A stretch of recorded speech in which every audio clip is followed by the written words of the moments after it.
Hello everyone. It's a different world we live in right now. We have to focus on stopping the spread of coronavirus. I believe self-quarantining yourself. I have no script. Self-quarantining yourself is very important. I don't even know if it's a word. But it's very important.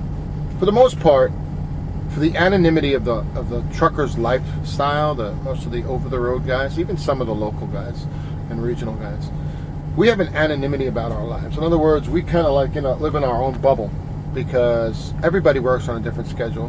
Most everybody, for the most part, if you were to go down a line of parked trucks, they all work for different companies.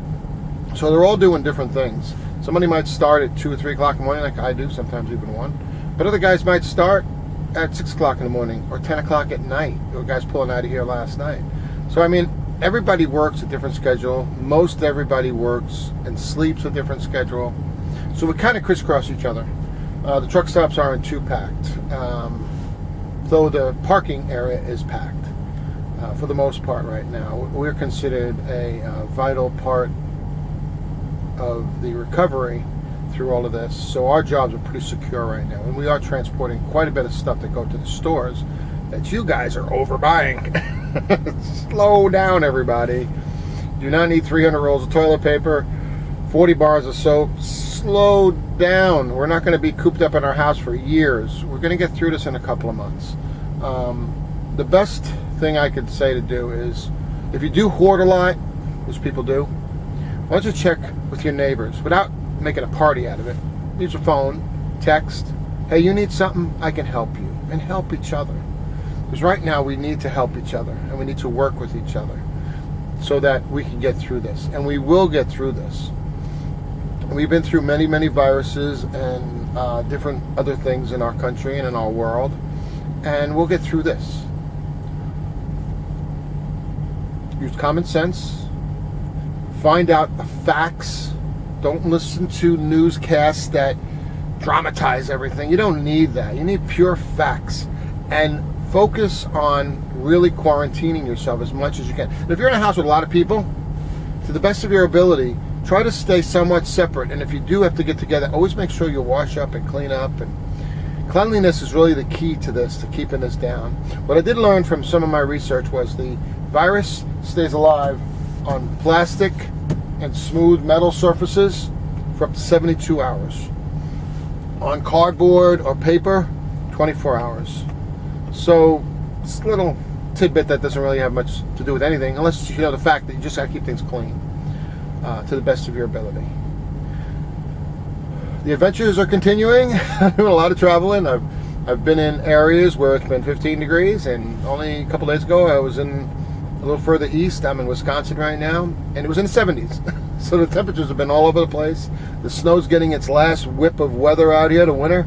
I went through a winter storm last week, or the end of this past week.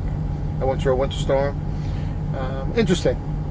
I've driven in the winter before. I've been driving this is my 9th year of actually driving. I've driven over 600,000 miles. I've driven through many winters. I've done flatbedding in the dead of winter, where you're getting loaded and then you got a tarp and then you got to hit the highway in the dead of snow. Got a lot of experience. I'm a little bit of an old man when it comes to driving. I don't drive at 25 miles per hour, but I do try to keep myself about 5 miles under the speed limit.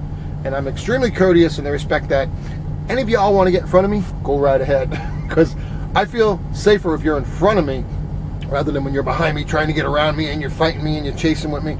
I'd rather you got to go past me, go right ahead. That's what, to me, that's a safe way of driving, because I'm not going to battle the highway with you doing 65, 66 and fight these. No, I don't drive like that. The best way to drive, in my experience, is pull back at least 5 miles under the speed limit and kind of let the people that are crazy, that are in a hurry, let's just let them go.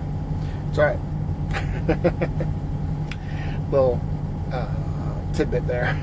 But it works for me. You know, when you're 75 feet long, 13 and a half feet tall, and at times up to 77 to 79,000 pounds, you're going to make some very serious decisions, because, yeah, the results could be pretty bad if you didn't think it through. Anyway, take care of yourself, take care of your family, And no hanging out, no parties, nothing. Now it's time to quarantine yourself. I would say if we quarantine ourselves as a nation or even as a world for a week or two, at least 2 almost, to the best of our ability, we're going to calm down the spreading of all of this. And we will have a good return on our work, and meaning that hopefully less and less people will be infected with this virus. Love you guys. Thank you. Subscribe and like. I don't know. No script. Unscripted. Bye.